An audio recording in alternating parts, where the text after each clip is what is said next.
Wendy. Hey, everybody, I'm Victor Brooks, and you know what time it is. It's Sunday, 1 o'clock Pacific time, and that is for the Victor Brooks Show Facebook Live Quarantine Series. You know what, y'all? This is a beautiful day, and I'm really just talking about the sunshine and the nice little breeze that's blowing outside. But you know what I like to say? Any day that we wake up and open our eyelids, it's a good day. Any day we put our feet down on the floor and walk to where we're trying to go that morning or whenever we get up, that's a good day. And that's what we're here to do, y'all. And once again, I always like to say that in no way are we trying to negate what's happening out here in the world right now. We know it's let me start my watch party. Sorry for that downbeat there, Wendy. She's well, don't forget to start your watch party. And there we go. We're here. There's that. And we're going to start it right now. And there we go. So like I said, as you know, there's no way that we're trying to say, ignore what's happening out here in the world, all over the world. It's crazy, y'all, but what we're trying to do is just pause for at least this time during the week, every Sunday, and we can start this week off with this positive message, this positive flow to all of our growing positivity posse around the world, And I always want to give it up to our, we're dealing with these two viruses out here. I like to remind myself and others, the virus of COVID, of course, that put us all on pause, and then we have that virus of racism that's been with us generationally, y'all.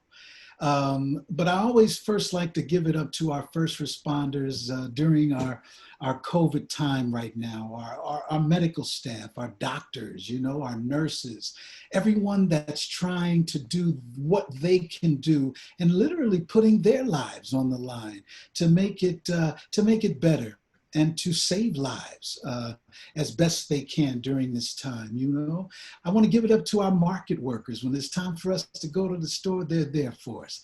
I want to give it up to our truck drivers who are going the highways and byways to make sure that, life is trying to be as normal as it can be. I want to thank our sanitation workers. Thank you for your job and for what you're doing for us to try to make it as normal as we can have it, School's about to start, y'all. And I want to thank our teachers. Thank you, teachers, whether you're starting online or whatever your process is to start this new school year. Thank you for your efforts. Thank you, parents. Thank you, kids, for everybody just trying to do what they can do to hang in here. For that second virus of racism that's been with us generationally, y'all, I first and foremost want to give it up to our protesters. Thank you.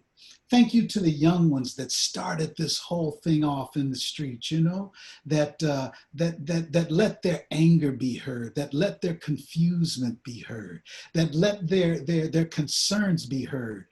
Thank you, young people. And my generation and generations before me, I want to thank those of us who know to keep that gate open of communication between our young people and us. There's a lot we can learn from our young people, just like it's a lot they can learn from us, y'all. And that's a positive move as well, of bringing that communication together. And you young artists out there, write those songs, Go ahead and write those poems, make those movies. Whenever there was a voice that needed to be heard outside of the artistic, status quo realm, but when there was a protest, when there was a movement, somebody wrote a song about it. Somebody did a documentary about it. You know what I'm saying? Y'all know what I'm saying. Somebody did a dance routine about it. Come on, y'all, keep that message going. And whether you're my generation or older, we know what that's about. We got to keep it. We had our examples of Nina Simone and Gil Scott-Heron and on and on and on. We have young artists right now who I talk to on a weekly basis, y'all, from around the world. The DMs that I get, these young artists have something to say. And every time I have this platform. I know Wendy shares my feeling, our co-producers, Christopher Brooks and Julie McKnight, all four of us. That's why we're doing this every weekend, to bring positivity to as much as each one of us can be positive as we can during this time. This is just our small way of doing it, but it's also to give a voice and a nudge to the artist industry, you know, to keep on giving the world that magic through artistry, y'all. You know, it's really important, and I have to stress this too. We're also coming up on voting time, y'all. Get out there and vote. Get out there and let your voice be heard. Now, I know sometime it goes back and forth. Well, what's the use of voting? What does it really make a difference? Well, you know what? If you have to ask the question, that means you really don't know. So the best thing we can do is follow in the footsteps, just as one example of one of the ones who put their lives on the line that we just lost in this life realm, which was John Lewis. Come on, y'all. We had forefathers and foremothers before us that made it a diligence of their life journey just for the opportunity to vote. That's worth something in itself. But we also got to make this message heard, y'all. You know, I don't go too of a political route, but this voting thing, we got to do it, y'all. Get out there. You got the age right to vote. Get out there and make your voice heard, y'all. Let's do that. You know what? We've been getting also positives about the talk with Wendy and I, that we share a few minutes to share with our public that joins us. Johnny Willis, what's going on, Mayor? Tafir Hazy, my brother. Wendy, can you come on with me and let's talk to our positivity posse and see what's on their mind today, you know? Hey, Uncle Vic. What's going on, Wendy? Hey, boy, I am wonderful today. It is a beautiful Sunday over here in Los Angeles. I know you over there got the sunshine.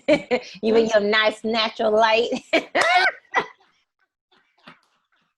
Yeah, you know, man, that's hey, blessings and blessings, blessings seen and unseen, girl. That's yes. Right. Oh my gosh. And I'm just so excited about our guest today and to learn from her. Last week with Miss Frida Payne, I mean, I was like in tears when she broke out in song, and just, you know, and then, you know, to know that when Miss Shirley just shared that they went to the same high school, that's so cool. You know, that's because I said, you know what, Detroit's been in the house, I think 3 weekends in a row. We started out with Nate Watts. Yep. And then came Frida Payne. Yep. And then we got Miss Shirley Jones. Come on, Detroit. Yes. That's it. Music. You know, I really could tell too, the Midwest has a very special kind of a culture. It's really love. They're very positive, and they're real. I love that. Come on now. Come on. And because your mom, her family, Chicago. That's yes. You know, that. But you know what, Wendy, what are we looking at today? Oh, and I thoroughly enjoyed your show on your program this week. Thank Please give you. a shout out to your program, please. You know what? I am Wendy with an I. We want to go live every other Wednesday, and sometimes that's possible. Sometimes it isn't. You know how it is, us, you know, entrepreneurs, and we're doing the different things. But I went on to share that I'll be interviewing you this Wednesday on the show, and I am so excited because, you know, sometimes, like, you know, depending on where people are oriented, they don't understand how important that positive vibe is. And, you know, YN's platform, Raise It Up Y, right. You know, I have posts and different things talking about, from a health perspective, the importance of how everything really is running on a vibration. That's right. It's all music, whether you can actually hear it or not. We're all vibrating. And when you are vibrating higher, those are the emotions like love, joy, compassion being one of the highest. And then, you know, when you're not feeling as good, you're normally dealing with anger, and you're dealing with, you know, shame, things that are, you know, lower on that vibrational chart. It's an actual, when you walk into a room, talk about, oh, they got a positive vibe. Yeah. That's a real thing. So I love it how you ask, what's your positivity? Because to me, that's asking people, what are you focused on? Yeah. What is that positive thing you're focused on? And some people go, they really have to stop and think, because they maybe don't know. But it's a great way to make that very intentional for people to, That's hey, right. what am I positive for? So, I love that. Come So on now, that's you'll you, you'll be on the show this week. wait, it's an honor. Thank you, girl. Your audience is some of the most followers. I watched the comments and looking at, I said, that's it. And you know what, you hit a point because a lot of times if us as human beings, we can, if they say, well, we can just have a list of all the negatives that are going on. That's easy for us to do. Like that. In our face. But if we say, well, now what's positive with your day? Like you said, even me, I have to, all of us, we're human beings. We can't judge others. We don't, but it's real is real that was like, well, I got to think about the positive thing. But as long, that's why we're doing what we're doing, y'all. Yeah. And who's lining up on yours, Wendy? Man, I have some people. I got my homegirls from high school, actually middle school. I got my boy Jerron in the house. They Hey, over here looking. I know we have a lot of different followers. I'm over here giving everyone they shout outs and everything. And some people are simply just artistry. They are yeah, just so excited about expression. yeah. And that's what their positivity is. And like you said, voting, that is an expression. Oh man, Big that's a time. positive. Thank you to our forefathers and foremothers that literally put their life on the line just so we can say we want this one, we don't want that one. You Yep. know, and Yep. that's huge. That's huge. Well, on my side, we have lining up here. Number one out of France, 17 at 7 is back with us. Out of Saint Anine, France. Thank you so much. We Boy, love the Jones girls. That's right there out of France. I know they do. And also we have the Antonio Carlos Jobim Foundation there for lining up out of Rio de Janeiro, Brazil. Thank you all. Muito obrigado, minha família brasileira. Muito I just obrigado. saw Mom on the actual Victor Brooks page because we have our watch parties and then we still have the ones on the actual Victor Brooks page. And Mom is, hey, you got the best of my love. She had to make sure that everyone had that shout out. So that is her positivity on you, my mom, boy. Come on. Sharing the stage with her, and I'm sure Miss Shirley, it's a different level. It is a different level. I'm just gonna say it. They had a different level of commitment, I want to say, to just music in general. And as I'm listening to the Jones girls this morning, I can hear that amazing yes, just that amazing ring that they had. I mean, it was a different something. Right. Even when Miss Frida, like you said, flat footed just came out, it was something on there. That's right. You don't really hear that today, and I sing it, but you can tell there's a difference there. Whatever that is, that anointing, I'm gonna call it. That is You know what? positive. I'm gonna start using that. You said it was just something on there. I like that. I like that. That's right. Mr. Jorge out of Las Vegas via Havana, Cuba. Thank you, brother. Thank you for joining us out here. Johnny Willis in Chicago. Oh, we're working on the Positivity Posse t-shirts. They're on the way. We're going to keep you posted on that one, Wonderful. Yay!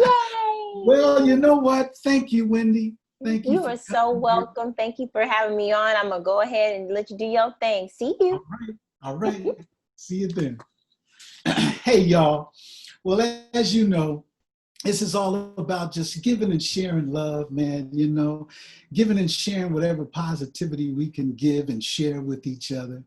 And my mind right now, my mind, body, and soul is in a very special positive place, especially because of the guest we have with us today. We're talking about the one and only Shirley Jones, y'all, the lead singer of the legendary, trend-setting, incomparable music group, the Jones Girls, Oh my goodness. When you just say the Jones Girls, their music is a soundtrack of our lives. And to be able to sit down and talk with Miss Shirley about her journey, the journey of her sisters, the development of the music that we have just consumed into our livelihoods. Like I said, the soundtrack of our lives. you know, the good memories that come along with just that musical arena of Jones Girls. It's an honor, y'all. Let me start it. And you know I love and got to start it like this every time because I don't want to miss nothing. Shirley Jones. In 1979, the Jones Girls, You Gonna Make Me Love Somebody Else, showed Gamble and Huff, still had the magic touch. The classic went top 10 on Billboard's R&B and disco charts. However, lead singer Shirley Jones and her equally beautiful and talented sisters, Brenda and Valorie, were not new to the music industry game. Their mother, gospel singer Mary Frazier Jones, groomed her daughters, mentoring them in finding their unique harmonies and vocal delivery. Ever since they were babies in their hometown of Detroit, Mama was working with them. By the time Shirley and her sisters signed with Philadelphia International Records, they were teenage veterans, y'all. Teenage veterans. The Jones Girls traveled the world for several years with fellow Detroiter Diana Ross as her backup singers. Miss Ross even let the girls shine with their own spot where they sang, If I Ever Lose This Heaven. Diana Ross told Gamble and Huff that the Jones Girls were too good to be anybody's backup singers forever. Right on. Those Philly years provided Shirley and her sisters with a string of hits. They include, come on, y'all, Who Can I Run To? I Just Love the Man, Dance Turned Into a Romance, and their Grammy-nominated classic, Nights Over Egypt, which I've been playing a lot these past couple of days. After a brief, unsuccessful stay at RCA Records, the Jones Girls decided to take a hiatus. Brenda got married and Valorie entered college. But Shirley, she still wanted to sing. So she returned to Philadelphia International Records in 1985 as a solo artist. Shirley's 1986 debut album, Always in the Mood, proved she could handle the spotlight alone. Her 1986 classic, Do You Get Enough Love, stayed #1 on Billboard's R&B charts for 3 consecutive weeks. Did You Get Enough Love proved to be prophetic. Shirley married and started a new career raising her son Cameron, actually who stands 6'7". Shirley has already hit the stage again, touring with the OJs. Shirley's new album, My Time to Shine, was released in October 2015. It contained a duet with the late, great Mel Waiters and a remake of I'm at Your Mercy, a Jones Girl classic. In 2016, Shirley performed in Shelley Garrett's 30-year anniversary production of his hugely successful play, Beauty Shop, in the role of Mrs. Henderson. July 1st, 2017, Shirley performed at the Essence Festival with Mary J. Blige, Shaka Khan, Layla Hathaway, and other artists for Mary J's Strength of a Woman's Night. In 2018, Shirley showed up and showed out on the Tom Joyner's Fantastic Voyage cruise. October 2019, Shirley completed 3 sold-out shows at the London Indigo O2 Arena, the renowned Jazz Cafe, and the historic Fairfield Hall in Croydon. Also, stay tuned for the Jones Girls story on their upcoming episode on TV One's Unsung. Shirley Jones still believes in truly entertaining you. Old school style with sass, class, and superb musicianship and pure natural artistry. Come on, y'all. Let's take a trip down memory lane and give much respect where much respect is due to the one and only Miss Shirley Jones. There she is. Hello, Shirley. Can you hear me? Hello. Yes, I hear you. You hear me now? I can hear you, I can see you, and you just lit up the screen, Shirley. Thank you so much. Well, thank you. I am so happy to be here, spreading all this positivity and love from my home to yours and every home. That's it. Well, you know what? You and your incredibly talented sisters have been giving us love since the beginning of your career. Thank you all so much for that. And I can't wait to get into this story, you know? Well, thank you. That's right. Shirley, I always ask everyone, what is your positivity? My positivity is my determination now, since the tragic death of my sister, Brenda, in 2017. My positivity is to keep on out there spreading the love and positivity from way back in the day, bringing it forward, because we need that. And I intend to do that for the rest of my life. I have to represent both my sisters and bring those memories, those times. I have so many people tell me how our music have gotten them through even this pandemic, and how our music helped them through so many different areas of their life growing up. And I am not only proud, because my sisters and I, when we were rehearsing and practicing, that was our goal. We wanted music, to make music that would transcend, and 30, 40, 50 years later, people are still saying, oh man, that song just took me way back to when everybody would just smile. And that's my term. My positivity is to just keep people smiling. Come on now. That's right. Amen. Right on. Say it again. Keep all of it. You summed it up right there. And I'm not the only one. When you look back, we had about 5 or 6 amens at one time popped up. Because that's what I'm talking about. Yes. The beauty of your music and your sisters, the collective. Those girls' music always had a smile. Whether, I don't care if you were in the club, you were riding down the street, where did that positive vibe thread all through your music? Was that intentional? Was it just something that happened? Please, what was that? It was primarily when we signed with Gamble and Huff. I think when signing with Philly International and being with a company that was so hot at the time, with the OJs, with Billy Paul, with Teddy Pendergrass, and all they wrote about was love music. There was a lot of music about, like, Wake Up Everybody, socially justice music. Mm-hmm. That's when we were right at that young age. We were in our early 20s to take that and say that this is something we want to do for the rest of our lives. Wow. And that is record music that just not only make people smile, but uplift you. Mm-hmm. Uplift you and give you a sense of hope. Yeah. Yeah. And you know what? Let me ask you this. Growing up in Detroit, because you're Detroit native, right? And we were laughing at the beginning. We've had Detroit back to back on the Victor Brooks show. We had Nate Watts, of course. Nate. Yeah. Then we had Frida Payne last, and now we have Shirley Jones. What is about growing up, the music? Because, you think about New Orleans, of course, which much respect. Then you think about my hometown, Memphis, much respect. Music capitals in the world, Nashville, but Detroit pre-Motown.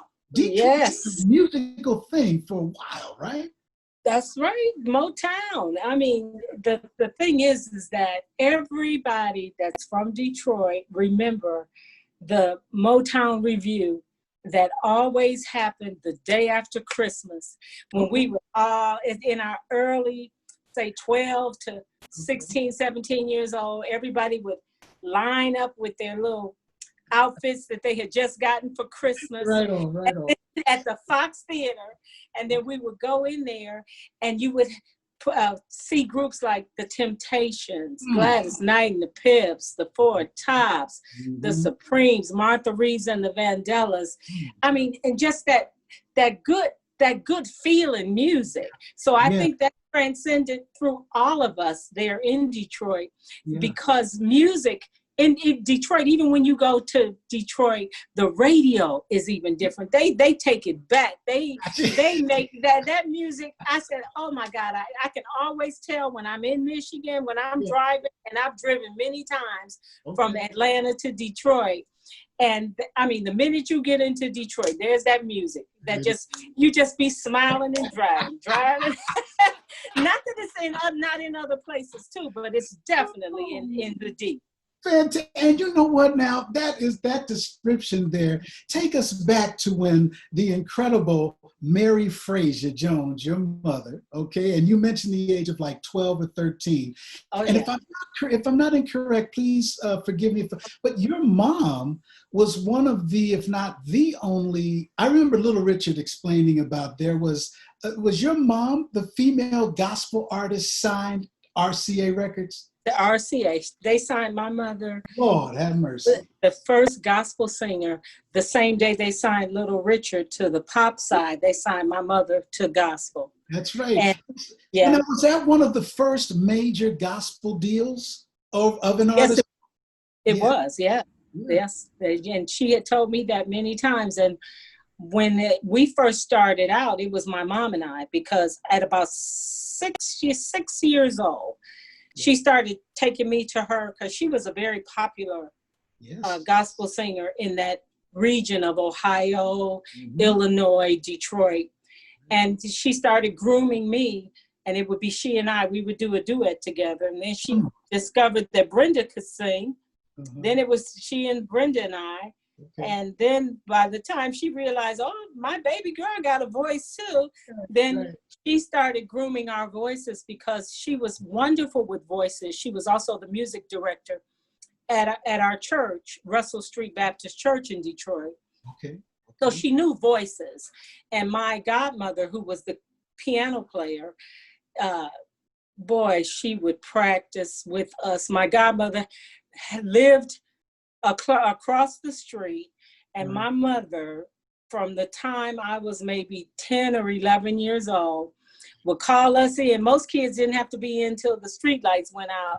She would call us in, Shirley, Brenda, Valorie, it's time to rehearse. And you know, and here we'd have to go in to rehearse, but the piano was in a big picture window that we had in our house.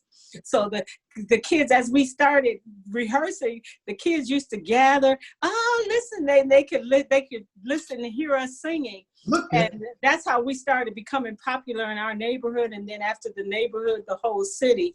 But it was from a lot of practice. My mother made us practice at least, I'd say 2 to 3 hours a day, 4 to 5 times a week.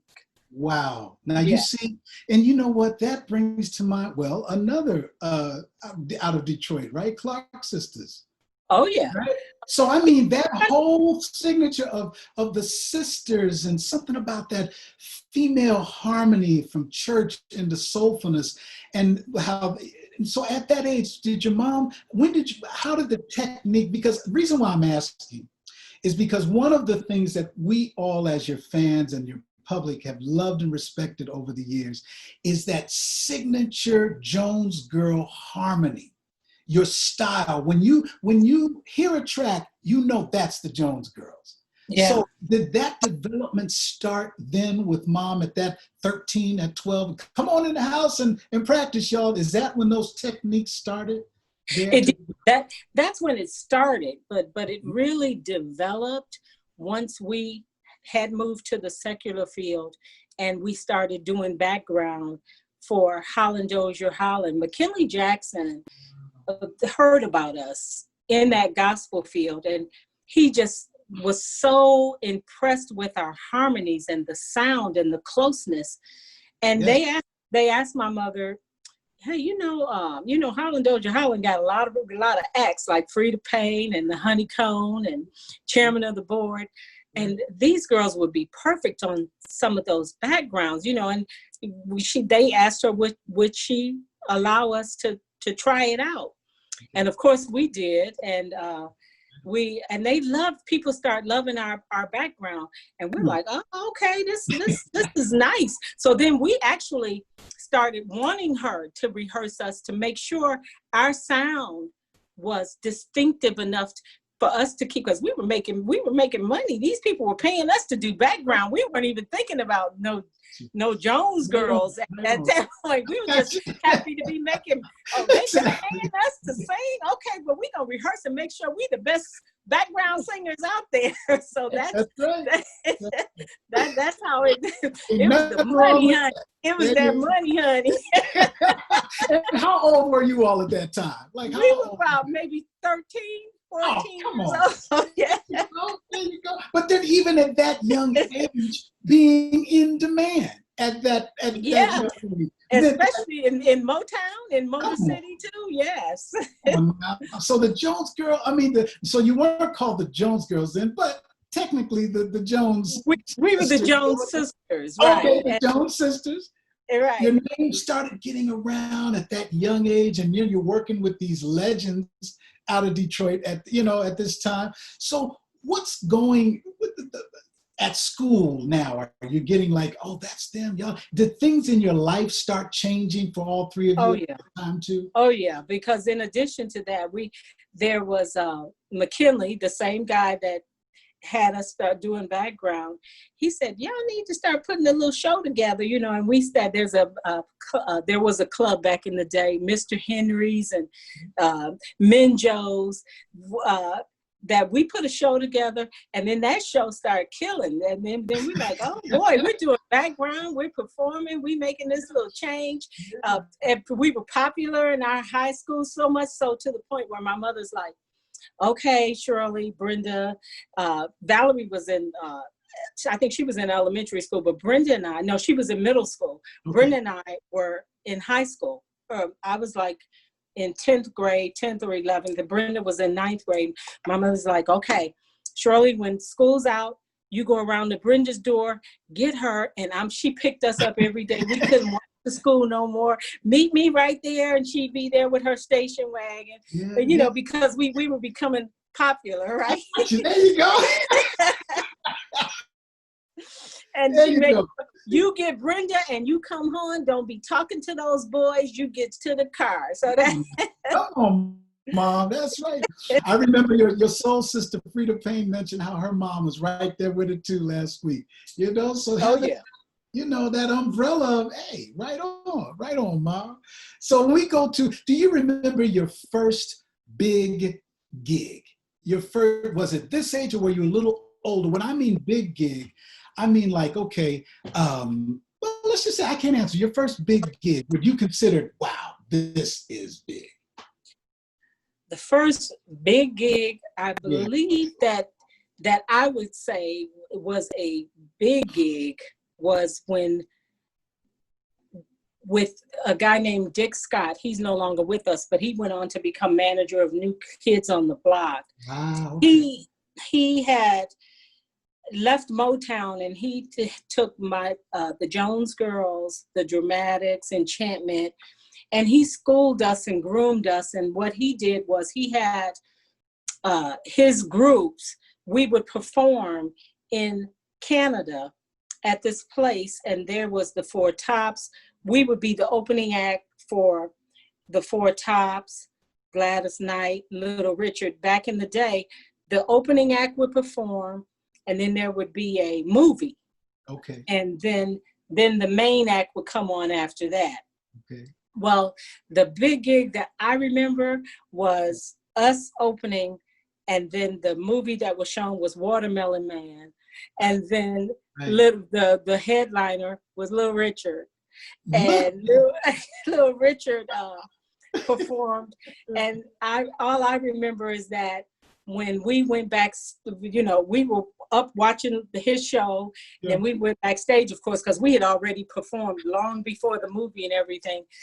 And he was at the piano, said, "Oh, you all are some talented girls." And all I remember from that gig is Valorie screaming, and because she ran back to our dressing room because she just couldn't understand this man with makeup on. And my mother was standing there apologizing. "Oh, I'm so sorry." And me and Brenda were like, "Hey, Little Richard," we were like trying to learn from him. I got you.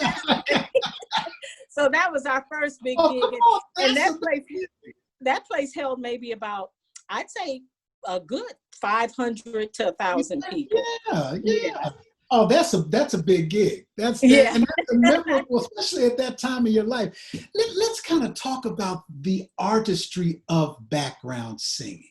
okay? Because you and your sisters are at the top of the best that's ever done it, okay? Now, I can say, and please correct me if I'm wrong, the thread in a production, okay, that we hear as the finished product, the background arrangements, the background voices, the background singing is like just adding that icing to that cake of production, that you get talent like yourself, and then we can, the Waters family and some others that, are very respected people. Yes. That whole, because a lot of people, I think it goes over a lot of folks' head. No disrespect, but it can happen to those that really don't understand the technique and importance of correct background singing. Not correct, but that feel of a background singing. Oh, I mean, what it is I know with my sisters and I, because there was a time in California where it was us and the Waters, and I loved them. If they weren't getting the Jones girls, they were getting the Waters, and they and I love them. We're all Facebook friends to this day, and I don't know about their technique, but what Brenda and Valorie and I used to do was we would take that song from, say, if it was an Aretha Franklin, the producer, or Helen Reddy, or even a Cher, they would give us the song, and what they really liked about us, or what they wanted from us, some of them would have regimented backgrounds that they, wanted us to sing to, but we became so popular from knowing that we were going to create a lot of the background vocals. And we would take that song and say, oh, well, in addition to what you're hearing, we hear this, this, and this. And then we would do that, and they would love it. And we became known for creating a lot of the background, which if I had known then what I know now, we could have gotten part of the writers. But vocal production. But our technique was taking that song, living that song, and adding to that song to just make it commercial, and we from practicing and just from doing so many, that's what a lot of the producers will say, we want the Jones girls, because we know that they're going to produce, not only arrange the song, but give us what we're looking for to make this song a hit. There you go. Yes. Come on now. And you know what? You mentioned the names, and I don't want to slide by that, because that's another you and your sisters have so many levels of respect that lead to this whole big respect thing. Okay. So when we're talking about the people you just named that you and your sisters performed with, we said Helen Reddy, Lou Rawls, Teddy Pendergrass, Aretha Franklin, Diana Ross, Frida Payne, Honeycomb, Prince Philip Mitchell. Oh my goodness, we did background for just so many people that people now be posting on. Did you do that? The Pamplemousse, Linda Clifford, Runaway Love. Just Kenny Burke, Rising to the Top. Yes. I mean, just so many of them, and we enjoyed all of those sessions. Norman Connors, we did a lot of work with him, hit background work for him. So it's just so many, and we enjoyed all of it, because our whole thing was, some of my best memories and moments with my sisters was when we were together in one room, working on either background and how we're structuring of not only our songs, but somebody's background singing that they had hired us to do. We would laugh and come up with this part and that part, and we would have so much fun. Valorie had perfect pitch, so she was making sure that our voices were like gelled as one, and she was not satisfied until they did. So between my mom and then Valerie's ear, which would drive Brenda and I crazy sometimes, that's how you get that Jones girl sound. Woo, come on now, that's you dropping gems, because now I guarantee all of it, like I say, it's a soundtrack to our millions of our lives. But then now, after hearing it directly from you, when we hear it again, all this is going to go back into our head. How much we right now? So it's how much we did. We just loved harmonizing and loved creating the backgrounds for not only ourselves, but for the other artists as well. Now, you know what, Shirley, let me ask you this, because before I go to the next, which is an incredible story, but when hearing you mention that now, when you sing those special times you remember with your sisters and the arranging and that, when did it hit you? Was it in a quiet time, or were you on stage? When did that wow moment hit you, Brenda and Valorie, that, you know what, y'all, wait a minute, we got our sound, this is who we are, and we doing this thing? Yeah. You know, when it hit me was when we opened for the OJs. You're Gonna Make Me Love Somebody Else was one of the hottest songs in the country. And Kenny Gamble told the OJs that he told the OJs, y'all taking these girls out on tour with you all. So they sent us to Cleveland to put the show to have Charlie Atkins, who was the world-renowned choreographer for the OJs. Mm-hmm. He put our show together. We were there for like 4 weeks at this hotel. And then the very first show, God, by that time, we were performing for audience maybe 7,000 to 10,000 people at that time with the OJ. Go ahead. And that night, when we hit that stage, and we saw Walter and Eddie over to the side, you know, because we had just spent a whole month practicing and rehearsing, and they were smiling, and the audience was loving it. When we got off stage that night, we like, oh, we got something going on here. We got something going on. There you go. Well-deserved pat on the back. You know, because we're talking about, you took us all the way back to preteen, and you know, not being able to go hang out and play. Y'all worked hard. That's a lot of hard, all the way to that, you know, to that moment you just described. Oh, we worked hard, but you know, it wasn't like working. It became so much a part of us because my mother didn't really push us or anything. She was just, hey, she made us realize the gifts that we had and to have fun rehearsing and practicing, because her thing was, God blessed you with these gifts, but if you don't stay on top of it, trust me, he's giving other people these gifts too. So don't ever get cocky or think that you're above somebody, and you always work hard to perfect your craft. And that's one thing that she instilled in us, and we had no problems rehearsing, practicing, working hard, because we like, hey, we got it going on. They like us. Right on, Shirley, right on. And you know what? So tell us now, set the stage for us for that introduction of the Diana Ross experience now, which hit that. Please fill us in. Well, we had become really popular doing background. We had moved to California, and McKinley came to us and said, Diana Ross's MD, a guy named Gil Askey, would like for you all to audition because she's got a whole new show that she's getting ready to take around the world. We're like, around the world? And we have only been from Detroit to California, right? We're like, okay. He said, you know, and he would like for you all to audition. And we said, audition for her? And he said, well, no, it'll be for him and her music director. I mean, her road manager, a guy by the name of Don Peake. So he said, y'all want to try it? We like, Diana, of course we want to try it. I mean, we used to sit in front of our TV on the Ed Sullivan Show, and my mother would go out and try to make us some little outfits, you know. And we're like, do you think we don't want to work with Diana? So he said, well, okay. So they set this appointment up, and I remember going up Laurel Canyon to this house where we thought we were auditioning for Gil Askey and Don Peake and McKinley, you know, and then they would tape it, and you know, she would make a decision. Well, we got up there, and McKinley started playing the piano, and we started singing. We had practiced Reach Out and Touch and Ain't No Mountain High Enough.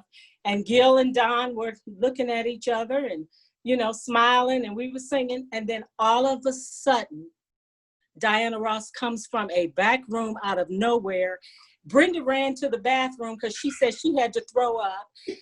Valerie and I just stood there, absolutely just looking. We could not believe that this was the woman of our dreams, our idol, who we grew up with.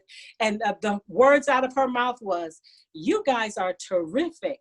Can you get passports? We're going to London." We're like, what? Come on now. Yes. Come on now. Wait a minute. When you look back on this specific, hands are flying up right now. Melbourne just hit out. What's happening, Shirley? I mean, it's like, hey, Miss Mel, but much love, much. Hey, Mel. But wait a minute now. We all were just riding that story and we're not expecting this. So we almost not as surprised as you all were. What happened after that? What happened? Yeah, after that, we were like, London?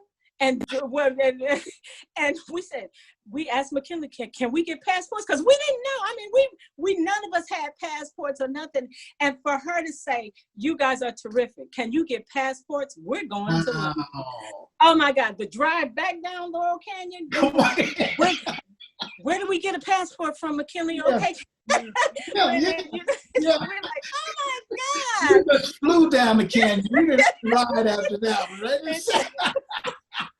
So now you're suited up, you passport up, and I just made up a word. You passported up, you suited up, and now you're ready to hit the road with Diana Ross. And was this your first time out of the country as a group? Our first time out, other than like you could take the Detroit tunnel from Detroit to Windsor, but yeah, our first time out of the country where we needed a passport. Right. And after that, London, we did like 4 dates over in the UK, the whole UK area. Mm-hmm. We did 4 to 5 dates, and then we came back to the States, and we were getting ready to do Vegas because she had a standing contract with Caesar's Palace. Okay. And then from there, we were going to go to Japan. And so after London, the response from our singing behind her was so great that before the Caesar's Palace gig, she said to us one day, she said, "Now you guys know I change clothes several times in my show, and I want to present you guys to the world because I think you are too good to sing background behind me or anybody else for too long. So I want you to find a song so that you can present yourselves." And we're like, what? Okay. Right on, Diana Ross. Yes, and so we picked If I Ever Lose This Heaven because we felt that would show people not only our harmonies, but our individual voices too. And hey, when she did Caesar's Palace, that's when she introduced us. She said, "I'm getting ready to go change for a minute, guys, but I want to introduce you to my singers, the Jones sisters." And we came down and we killed, and she kept it in her show. So I always give kudos to Diana. Yes, that's right. Yeah.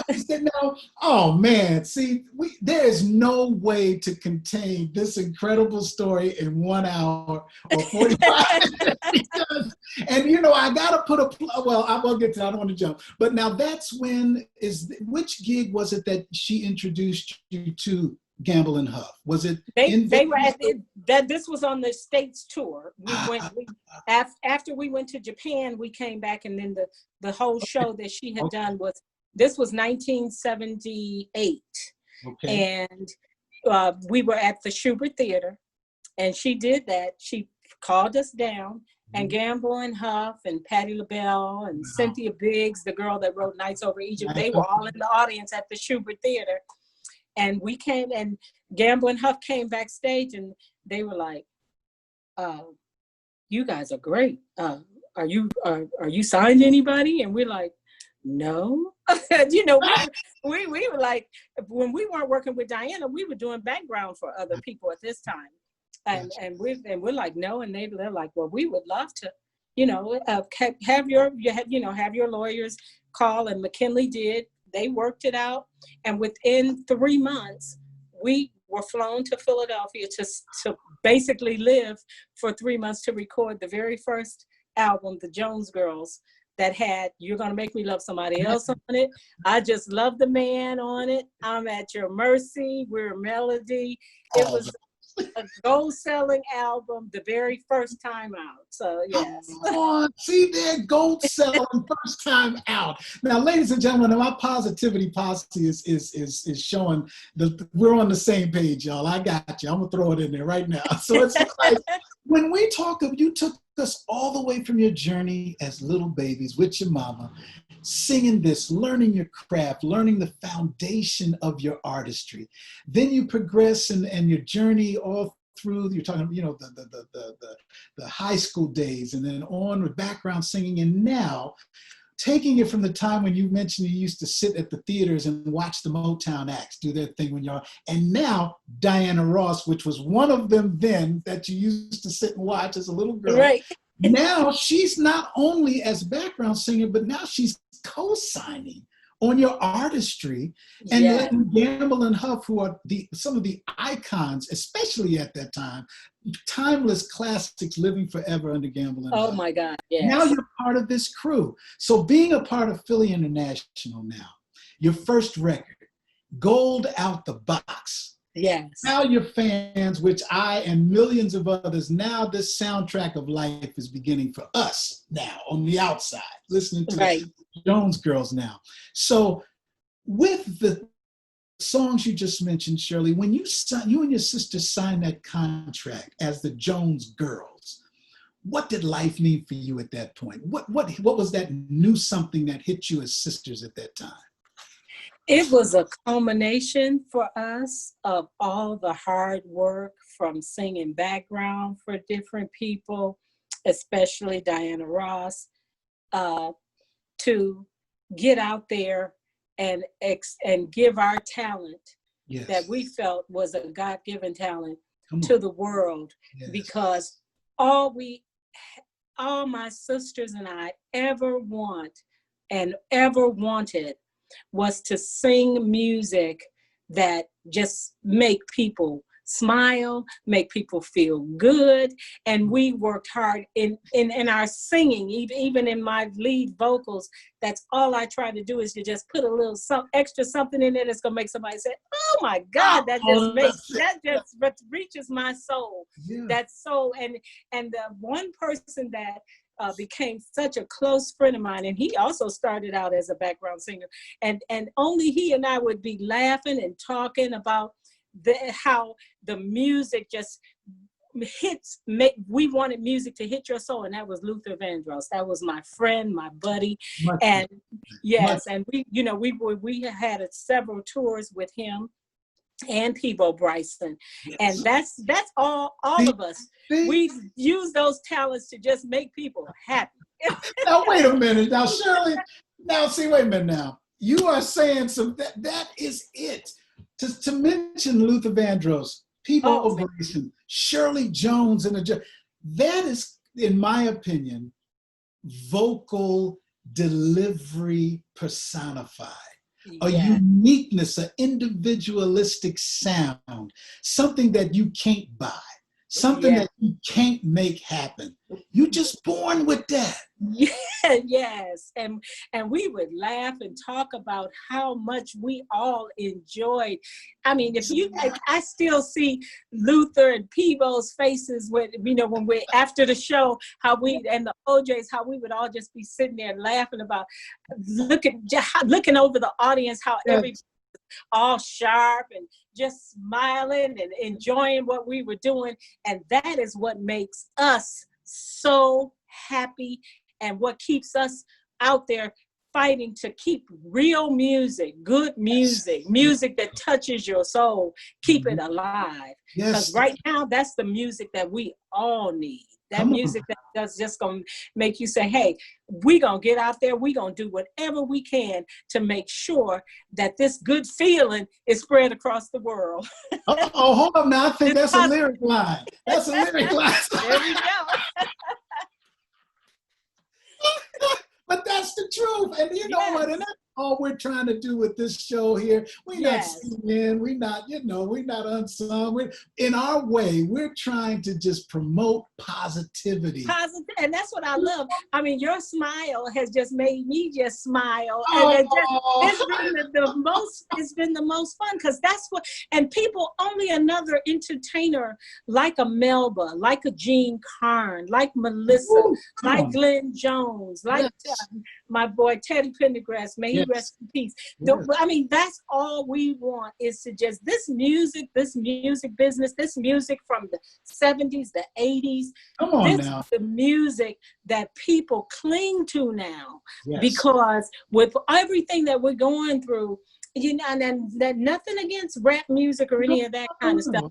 Right through now, we need that music from back in the day. Wake up, everybody. Hey, family reunion. Yes. The Jones Girls, At Peace with Woman. There won't be peace on earth till man's at peace with woman. Peace with those woman. are the songs.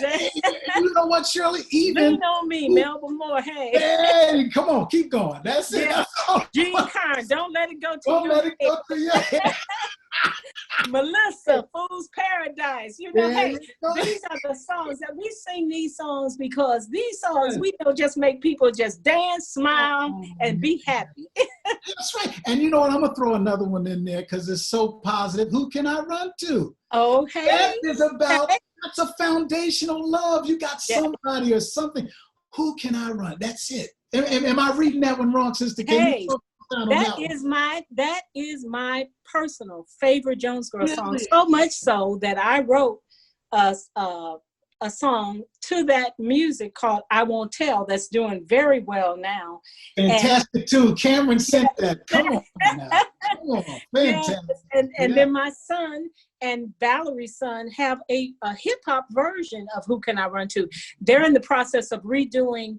They've redone At Peace with Woman. They're redoing Nights Over Egypt and Dance Turner Romance, and all on a CD that's paying homage to the Jones Girls. So that's my son and Valerie's son. And that's all going to be on the Unsung Story too, because they just love the song so much that Cameron and PJ have become a part of the Unsung Jones Girl story that will be out. Yeah. Go ahead. See, keeping that line, that lineage in there. Oh yeah, you know? I'm passing that baton to them. But hey, I'm still out there doing my thing too. Though. Oh, I know. And you know what? They're blowing me up to ask about 1995 Escape redoing. Who Can I Run? Now, if I can remember. Here in LA, I don't know if it was all, but I'm pretty sure it must have been all. But when they would play, when the radio would play Escapes, they would usually play the Jones Girls a lot. Right. That brought us back out, and that's why I tell the girls from Escape, because a couple of them were on a surprise guest on a radio show I was on, and they were like. We hope we did a great job. I said, y'all sold 2 million records. I said, y'all did a fantastic job. I said, and I said, and plus y'all brought us back out there because back in 1995, they would play their version and then play our version too. And so many people did not know that we had done it first, the younger generation. And then I have to give kudos to them, because when they did their Unsung Story, they had us in there and talked about how we did it. Yeah, they did. Right on a scale. They did. But that's my personal favorite. I love performing that song, and that is why I wrote I Won't Tell, which is doing very, very well. And I'm extremely excited about that. That's going to be in the Unsung Story as well. You know what? Your new song, I Won't Tell, is real. Happens every day. It's real. Yeah, it's real. Yeah. It's adult situations. That's yes, that's right. That happened every now and then. Hey, come on now. That's right. That's another thing on Positivity Posse. Right. Because that's what we're trying to, Right. So let me ask this now. Let's go into your first solo project, all right? Okay. Always in the Mood. Okay. Yes. So now, tell us now, I know your sisters, they took a break. One sister went to college for a minute. And Valerie did. About that period. Well, I still wanted to sing. Right. And, Right. you know, we had had some different issues going on, and basically we decided, okay, you know, these certain situations just can't be resolved right now, so it's best we just take a break. Mm-hmm. And when Kenny Gamble heard that, you know, he called me and asked me, well, what are you doing? And I said, well, Valerie's gone back to Detroit to go to school. Brenda's she's gotten married, and she's not really interested right now. And he said, what do you want to do? I said, well, I want to sing, but so that's when he said, well, hey, you want to sing? You want to put it out? Want to do an album? I'm like, yeah. That's and right. During that time in 1986, they flew me in, and I happened to met my husband, my ex-husband now, but he was with the Harlem Globetrotters, and all I remember is the same hotel I was staying. I kept seeing all these 6'8", 9, 10 men and getting on the elevator. I'm like, oh Lord, who is all this?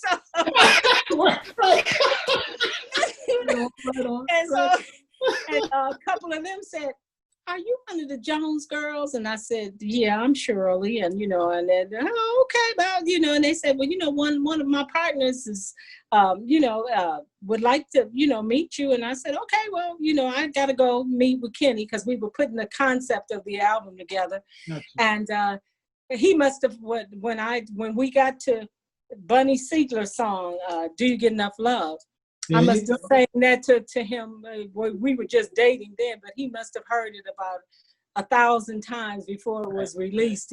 Right. Because I happened to be walking past Bunny Siegler. He's no longer with us, but his room, and he was playing this song, and I heard Eddie's and Walter's voice, and I said, oh, I love that. I love that song, Bunny. And he said, yeah. He said, well, the OJs just decided that, they weren't going to put it on their album. I said, well, I got to, I want to do it. And he's like, you want to do it? He said, but this was written, like for a man. I'm like, no, it's not. I said, it says, do you get enough love? I said, women, you need to ask, women can ask that question too. He said, well, go ask Gamble. If Gamble say, okay, I would love for you to, and we did it. And after all the songs were submitted, Kenny and Bunny and I decided that should be the first single. And that was my number one record out the box. It was number one. Yes. Right on. And it's still on millions of playlists today. Yes, it is. Because do you get enough love? I ask people that all the time, except now I ask, do you give enough love? Because in our world now, we have to share these blessings. And if you've been blessed and you're getting a whole lot of love, take some of that love and give to someone else, because we all need love right now. We really do. That's right. Your positivity has a spiritualness to it that just jumps out. I'm not saying specifically religious or what, I don't know, but I'm saying your positivity is like here, like it's who you are. Right? That's it. I'm my mama's child. Yeah. My mama's child. My dad was a preacher, but my mom was a philosopher. My mom instilled in us that there's no such thing as a glass half empty. It's always full. It's always look for the best in absolutely everybody, and you'll find it. It's there, because when it's all said and done, we're all one. The human race. It's not about race. It's not about color. We are all one. Come on. Oh, I would say I got comfortable with that. I wanted to hear everything else that you said, because you're right. That's like you said, especially now, this is what we need. And I know you are an avid supporter and proclaimer of voting. Absolutely. And I want to say to everybody, I don't care who you might vote for, but I'm telling you, I think I know pretty much who we all gonna vote for. A friend, I heard a young man say on CNN, they were saying, well, what do you think young people gonna get out there and vote? This has to be a guy that's about my son's age, which is about 30, 31. And he said, I will go through a wall to make sure I vote. And I want you young people, old people, everybody, get out there and vote. It's going to be a lot of negative stuff that's getting ready to come, trying to dissuade you, trying to discourage you from casting that vote. But in 2016, I can kind of understand with the Russian, the bots, and all the stuff that came up, and people, the sexism against Hillary that went about. But we've had 3.5 years of seeing what this man, this racist, sexist, I've never seen anything like it, like this president that we have. We have got to get our country back to where we can create the America that, like a John Lewis, bled for. And I tell you all, get in good trouble, necessary trouble, get out there, protest.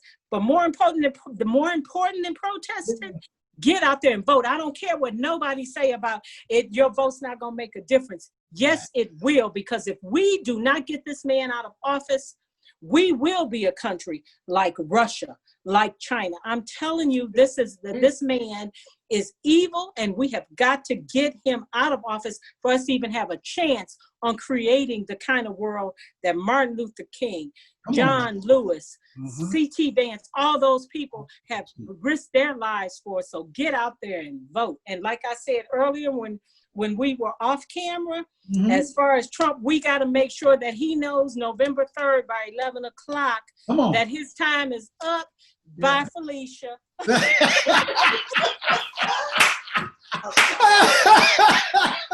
You should see the thumbs up and power signs and hand claps going on behind this. You know what? And that, you know what, Shirley? I love it. I love it. You are incredible. And you know what? With and somebody just said mic drop. So but you know what? That same passion you just gave verbally is what you still give your audience today when you perform. From the beginning. What does that energy with the audience do for you? What is that about? Oh my God. Just the fact that, like, Brenda and Valorie and I used to peek outside the dressing room and when we would see people lined up and dressed up and know that they paying money to hear us.